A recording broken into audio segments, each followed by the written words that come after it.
Gələn var. Hə? Gizlə. Harda? Tez bura gəl. Bura gəl, tez ol. Ora getmə.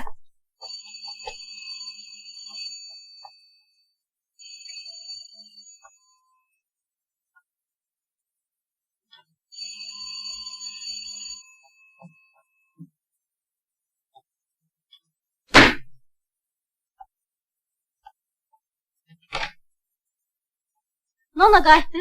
Evdə heç kəs yoxdur, mən təkəm. Bu nə səsdir? Səs qonşudadır. Nonaya deyin ki, səhv olaraq ona çatasın məktubu mənə veriblər.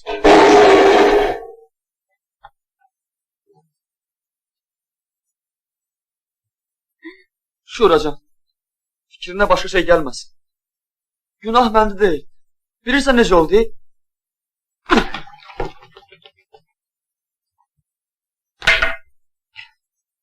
Mançor.